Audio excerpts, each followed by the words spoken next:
Ya, jadi untuk pulang sekolah maupun untuk berangkat, anak-anak memang harus menyeberangi aliran sungai ini. Karena tidak ada jembatan maupun karena keterbatasan jumlah perahu, sebagian dari mereka akhirnya terpaksa harus berenang untuk bisa melintas. Kalau tidak ada perahu, berenang. Tidak takut kah kalau ada buaya? Takut. Takut, tapi pernah lihat?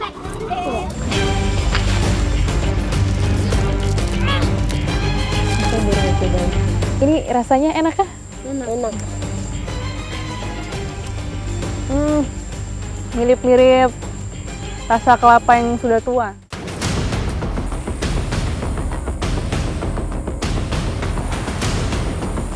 Mamanya aja capek jalan di hutan, apalagi saya. Ini medannya luar biasa sulit. Kalau lagi sakit apa mama gosok daun ini? Kalau buat pusing, bisa juga kan? Bisa juga.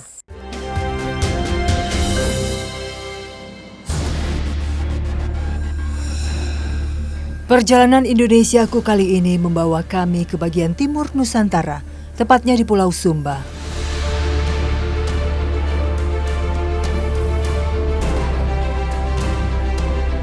Kami mendatangi sebuah sekolah di Kecamatan Kambera yang bernama SD Negeri Bidi Praing. Kabarnya sebagian besar anak-anak harus melalui perjalanan panjang untuk pulang ke rumah.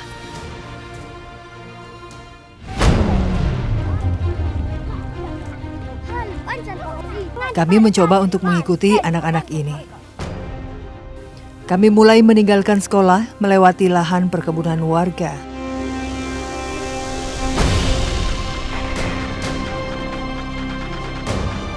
Kini, sebuah sungai tampak di hadapan kami. Hanya ada satu perahu kecil yang terparkir di seberang sungai. Sementara jumlah anak-anak yang sehari-hari harus menyeberang lebih dari 20 orang. Dua anak harus mengambil perahu yang terletak di seberang terlebih dahulu. Satu-satunya cara adalah dengan berenang. Seragam dilepas dan mereka pun langsung menceburkan badan.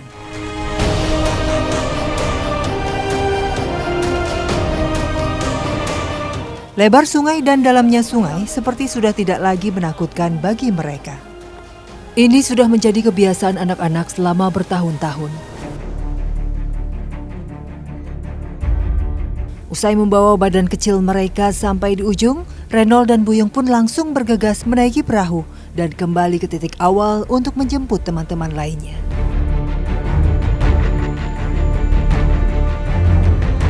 Di sisi sungai pertama, anak-anak juga mulai mempersiapkan pakaian dan tas yang akan dititipkan ke atas perahu. Saat Renol dan Buyung tiba, kami harus bergantian menyeberang. Perahu kecil ini hanya bisa menampung 5-6 orang anak.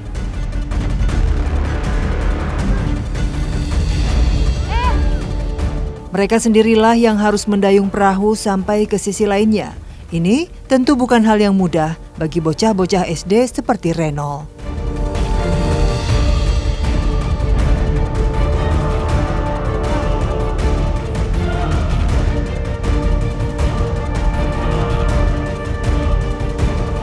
Perahu yang sudah kosong kemudian dibawa kembali ke titik awal untuk kedua kalinya. Kini giliran saya dan beberapa anak lain untuk menumpang. Saya pun baru tahu, ternyata ada anak-anak yang tidak bisa berenang. Mereka hanya bisa bergantungan pada satu-satunya perahu yang ada di sini. Sementara itu, sebagian anak lain yang sudah menitipkan seragam dan tas di perahu lebih memilih untuk berenang. Awalnya, saya sempat kaget, namun inilah kenyataan yang terjadi setiap hari. Anak-anak mengambil ancang-ancang sedikit lebih jauh dari titik yang dituju. Ini agar mereka bisa berenang mengikuti arus sungai.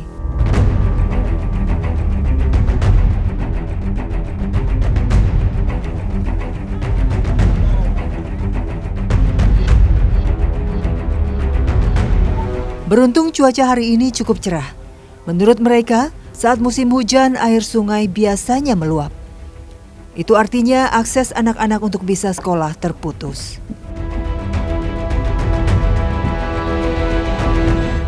Ya, jadi untuk pulang sekolah maupun untuk berangkat, anak-anak memang harus menyeberangi aliran sungai ini. Karena tidak ada jembatan maupun karena keterbatasan jumlah perahu, sebagian dari mereka akhirnya terpaksa harus berenang untuk bisa melintas. Tidak ada raut wajah kelelahan. Sepertinya berenang di sungai sekaligus menjadi saat bagi mereka untuk bisa bermain bersama teman-teman. Hanya saja, anak-anak harus tiba di seberang dengan kondisi pakaian basah kuyup. Padahal perjalanan panjang masih menanti di depan. Dari salah satu murid, saya pun mengetahui bahwa di aliran sungai Kanimbaru beberapa kali masih terlihat sejumlah buaya yang tengah mencari makan.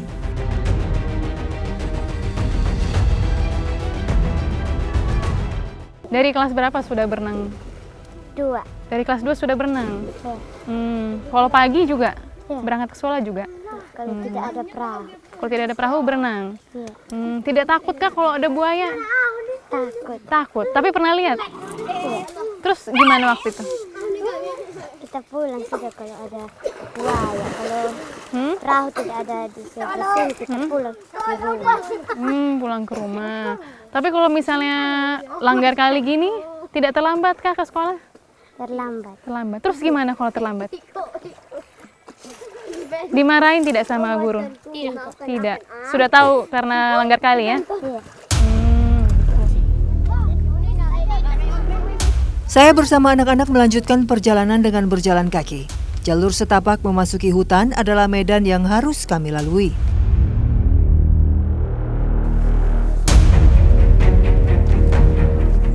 Ternyata, kami harus melewati puncak gunung terlebih dahulu.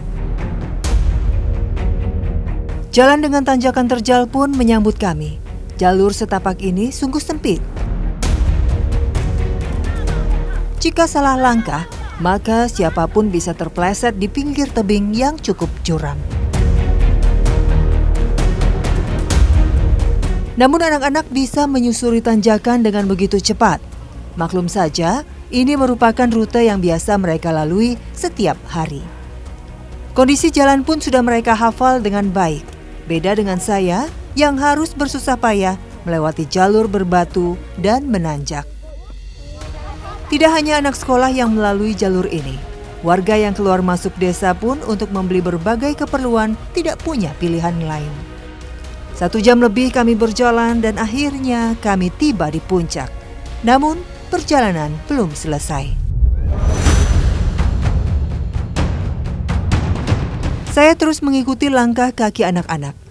Kini, kami harus kembali menuruni jalur pegunungan di sisi lainnya. Kali ini jalan menurun terasa lebih menegangkan karena kami harus menjaga keseimbangan badan. Bahkan, di salah satu titik, kami harus bergantian melalui jalan yang menyempit. Anak-anak berjalan menyamping dan berpegangan pada sisi tebing. Kaki dan tangan mungil mereka harus bisa menahan badan supaya tidak terjatuh.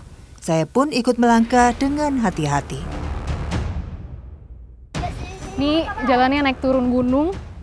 Kalau ke bawah juga sangat terjal. Ini salah langkah, nyawa yang dipertaruhkan. Bayangin ini mereka lakukan setiap hari demi bisa sekolah.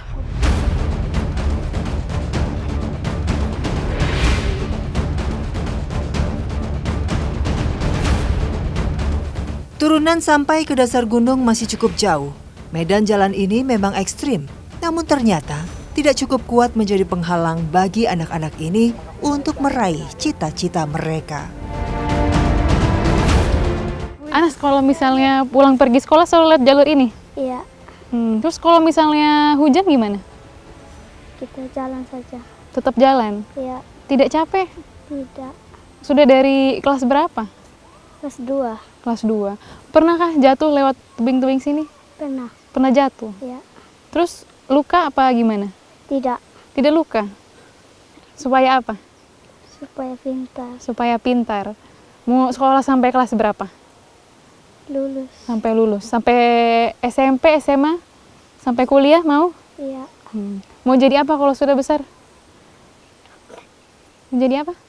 Dokter. Menjadi dokter.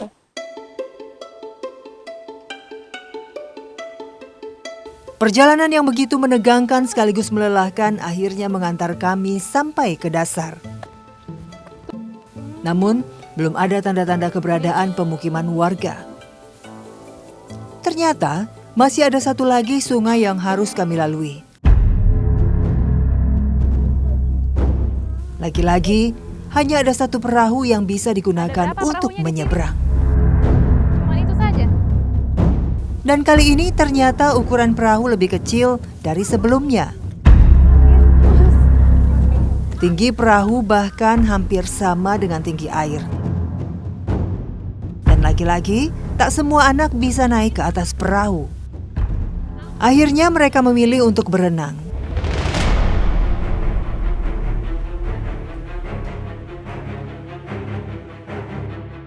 Sementara saya menumpang perahu kecil yang dibawa Salmon. Bocah yang sudah tidak tahu lagi berapa usianya ini ternyata sudah putus sekolah sejak masih duduk di bangku kelas 3 sekolah dasar.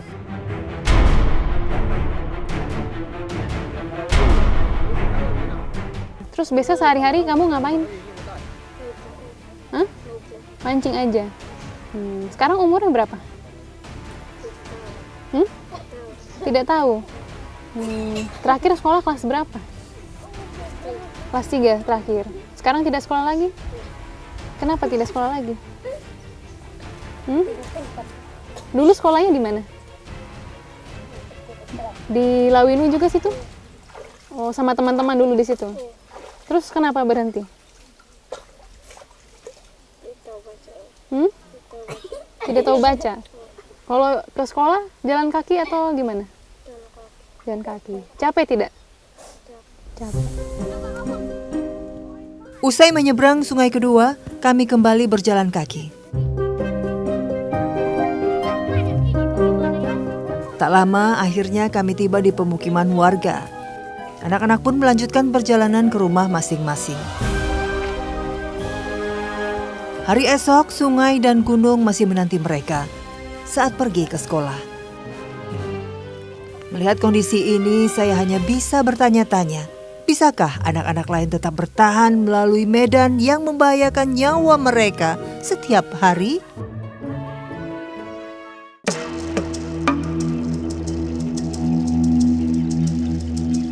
Tiba di rumah, Roland dan adik-adiknya tidak bisa langsung beristirahat. Masih ada tugas yang harus dikerjakan. Salah satunya adalah mengambil air bersih untuk kebutuhan keluarga. Kami mempersiapkan jerigen kosong dari rumah dan kembali menyusuri jalur perbukitan menuju sumber air bersih. Titik pengambilan air memang tidak sejauh jarak menuju sekolah, namun kami tetap harus berhati-hati saat melewati jalur setapak yang licin. Setelah 1 kilometer berjalan, akhirnya kami tiba di sebuah kubangan kecil yang menampung air hujan. Inilah satu-satunya sumber air bersih yang diandalkan keluarga Roland. Kami pun mulai mengisi jerigen yang kami bawa satu persatu.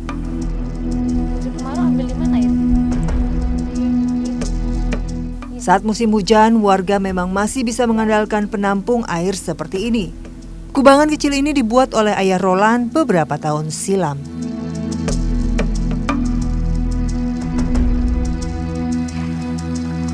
Sini ya.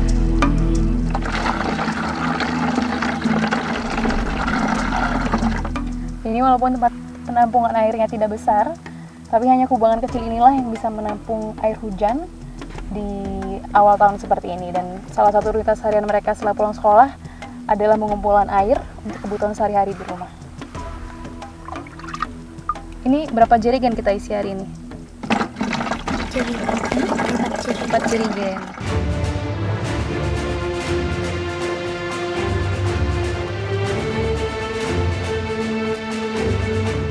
Sungguh saya tidak tega melihat adik-adik Roland yang baru berusia 6 dan 8 tahun ini sudah harus ikut menanggung kebutuhan keluarga. Ini walaupun cuma bawa 1 jerigen, tapi cukup melelahkan karena di sini medannya naik turun bukit. Dan bayangin, adik-adik di sini kalau bisa ngambil air itu bisa berkali-kali dalam 1 hari. Entah harus salut atau prihatin dengan kondisi mereka yang seperti ini. Akhirnya kami pun tiba di rumah. Air yang kami bawa langsung kami simpan untuk digunakan kebutuhan keluarga. Inilah perjuangan anak-anak di Sumba Timur saat menjemput hak pendidikan mereka. Tak bisa dipungkiri bahwa pembangunan memang belum merata di tanah air tercinta.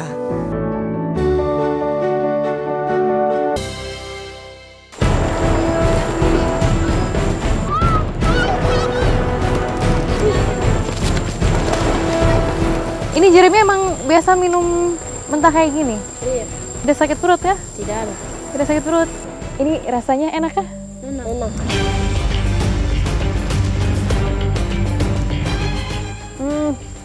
Mirip-mirip rasa kelapa yang sudah tua.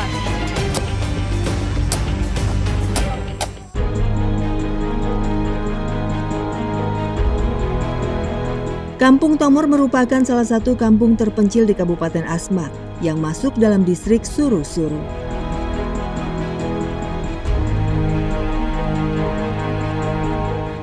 Meskipun sudah memiliki rumah tetap, mayoritas suku Asmat masih sering berpindah-pindah tempat.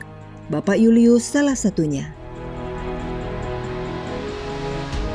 Bersama keluarganya, sepertinya saya akan diajak melihat seperti apa kehidupan masyarakat di pedalaman Asmat yang harus meninggalkan rumah di kampung untuk mendekatkan diri ke sumber makanan di hutan.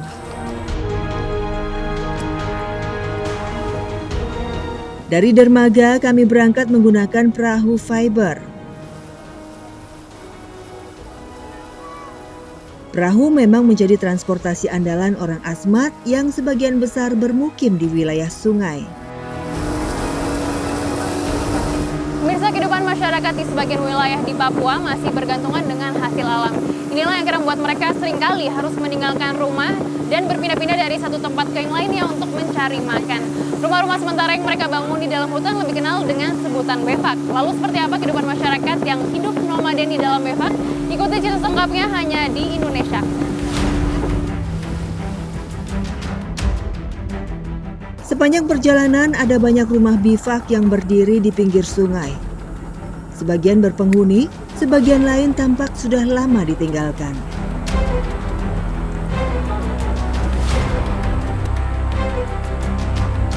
Bifak memang sudah sejak lama menjadi bagian dari kehidupan masyarakat Asmat. Bahkan, tak hanya mereka yang berada di pedalaman, masyarakat Asmat yang menetap di kota pun masih memiliki kecenderungan untuk hidup di bifak. Setelah hampir 1 jam mengarungi sungai, perahu kami pun menepi. Namun, kami masih harus berjalan masuk ke dalam hutan. Berbeda dari mayoritas bifak yang kami temui dalam perjalanan, bifak milik Julius tidak terletak persis di pinggir sungai. Sebuah rumah kecil di tengah hutan pun tampak. Ini merupakan bifak Pak Julius, namun kondisinya belum selesai dibangun. Beberapa atap nipah masih belum terpasang. Kami pun melanjutkan proses pembangunan.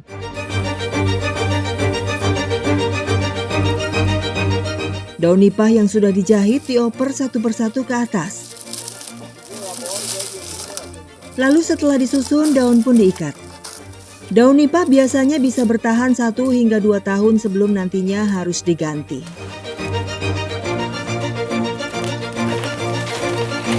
Oke. Ya, jadi dalam proses pembuatan rumah befak ini memang biasanya satu keluarga ikut terlibat, dan sistem itu kalau misalnya mereka udah bikin satu befak, mereka nyari persediaan makan di sekitarnya. Nanti kalau misalnya emang dirasa sudah habis atau emang jangkauannya sudah terlalu jauh, baru nanti mereka pindah lagi, geser lagi, nyari titik lain untuk buat befak. Kalau yang ini rumah befak barunya Om Julius yang baru dibangun setelah pindah dari titik lainnya. Sejak kecil, Julius memang sudah terbiasa dengan pola hidup nomaden seperti ini. Meskipun perpindahan dari satu bifak ke bifak yang lain pasti mereka lakukan, namun perpindahannya biasanya dilakukan dalam hitungan bulan. Kalau pulang ke kampung siap hari kah atau siap berapa minggu? Siap sagu, ya barang 1 minggu di hutan di befak, pulang bawa sagu, ulat sagu, pokoknya makanan pokok kami di hutan. Salah satu makanan utama yang dicari di hutan adalah sagu. Mencari dan memanen pohon sagu pun menjadi aktivitas sehari-hari masyarakat bifak.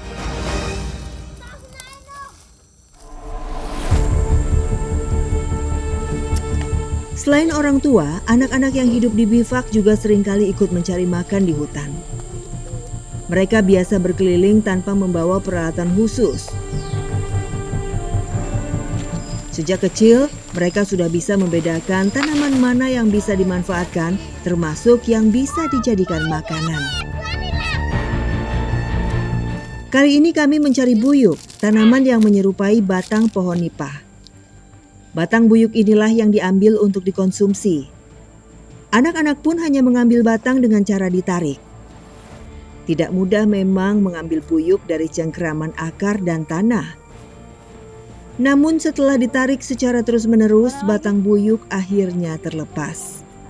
Anak-anak kemudian berpencar mencari buyuk di titik-titik lainnya. Disinilah baru saya tahu bahwa buyuk bisa langsung dimakan dalam kondisi mentah. Batang kulit dikupas terlebih dahulu, kemudian bagian berwarna putih di dalamnya lah yang menjadi salah satu makanan warga Bivak.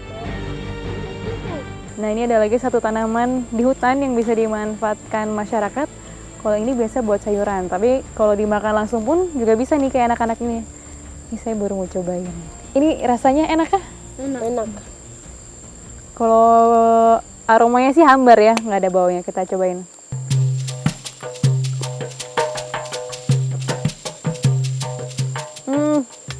Mirip-mirip rasa kelapa yang sudah tua.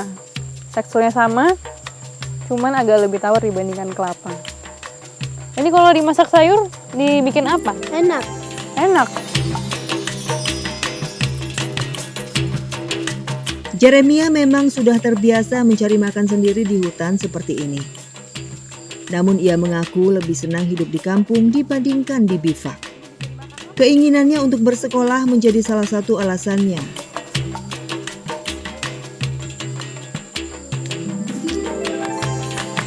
Usai makan, anak-anak kemudian kembali berjalan menyusuri hutan. Kali ini mereka menuju sebuah aliran sungai kecil yang mereka gunakan untuk mandi.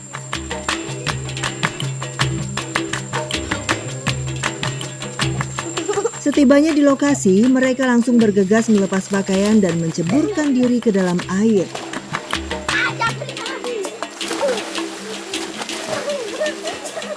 Mandi dengan air kecoklatan tanpa peralatan mandi adalah satu-satunya cara bagi mereka untuk bersih-bersih setiap harinya.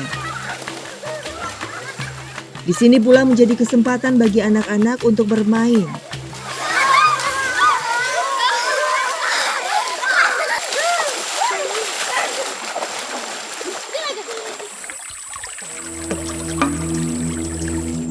Setiap sudut hutan sepertinya menyimpan hasil alam yang bisa dimanfaatkan. Tidak terkecuali di sungai kecil ini. Saat tengah mandi, beberapa anak mencari udang di sekitaran aliran. Mereka menggunakan jaring buatan sendiri yang dirakit khusus untuk mencari udang. Udang yang didapat kemudian disimpan di dalam daun. Anak-anak ini begitu pandai mencari makan. Sejak kecil mereka terbiasa hidup mandiri di hutan.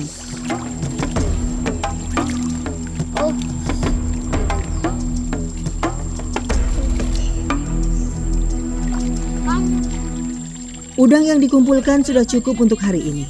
Kami harus segera kembali ke Bivak sebelum hari menjadi gelap. Namun sebelumnya, Jeremia dan anak-anak lainnya mengisi botol dan jerigen yang dibawa dengan air sungai. Air keruh inilah yang memenuhi kebutuhan masak dan minum warga selama hidup di Bivak. Masing-masing anak pun pulang dengan membawa satu jerigen berisi air. Ini jadi biarpun airnya memang tidak jernih, ini warnanya sedikit kecoklatan karena bawahnya itu lumpur. Tapi anak-anak terbiasa kadang-kadang minum ini langsung dari sini tanpa dimasak terlebih dahulu. Ini Jeremy emang biasa minum mentah kayak gini? Iya. Kenapa tidak dimasak dulu? Kita sudah biasa jadi. Sudah biasa? Iya. Tidak sakit perut ya? Tidak lah. Tidak sakit perut? Iya.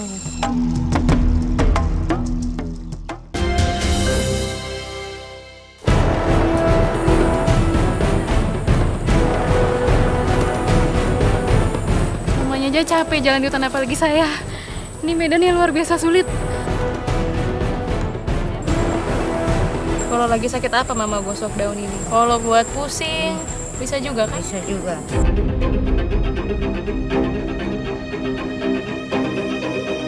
Tak hanya mencari sagu, selama hidup di bivak, masyarakat juga harus mengandalkan isi hutan untuk pengobatan. Didorong rasa penasaran, saya pun mencoba mengikuti Mama Wina ke dalam hutan. Medan berlumpur pun sesekali mewarnai jalan dan membuat saya semakin kesulitan untuk melangkah. Di beberapa titik, jalan bahkan harus dilewati di atas batang pohon yang tergeletak di tanah.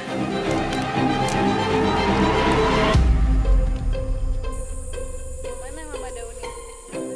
Di depan.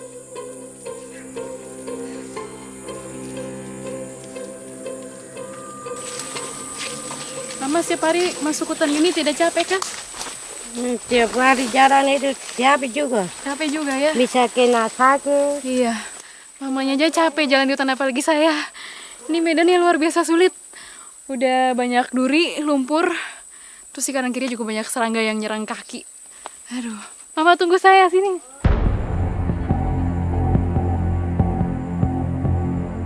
Setelah 1 jam lebih berjalan, akhirnya kami menemukan apa yang kami cari, daun AC. Tajam ini Mama. Satu persatu daun dipetik dan dimasukkan ke dalam noken. Daun AC ternyata memiliki permukaan yang tajam. Terdapat duri-duri yang menutup seluruh bagian kelopak daun.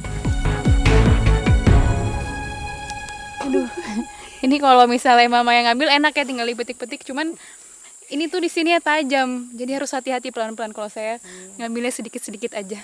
Kalau Mama bisa langsung banyak ini, aduh.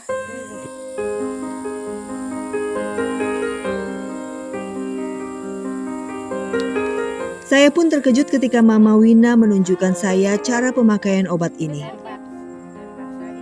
Daun yang tajam digosok ke bagian tubuh yang sedang sakit. Berapa lama itu, Mama? Cara ini dipercaya bisa menyembuhkan berbagai penyakit yang warga alami. Kalau lagi sakit apa Mama gosok daun ini? Sakit badan. Di Sakit badan Mama gosok. Iya. Kalau buat pusing, bisa juga kan? Bisa juga. Bisa Apalagi? anak-anak bisa urus kita gosok baru. Ini bisa ini. Buat Bikin, anak-anak iya. juga ya. Usai mengumpulkan daun AC, perjalanan pulang melalui jalur hutan kembali kami lalui. Saya begitu prihatin dengan kondisi warga bivak. Untuk mencari pengobatan saja, mereka harus berjalan 2 hingga 3 kilometer ke dalam hutan seperti ini. Itu pun dengan medan yang tidak mudah.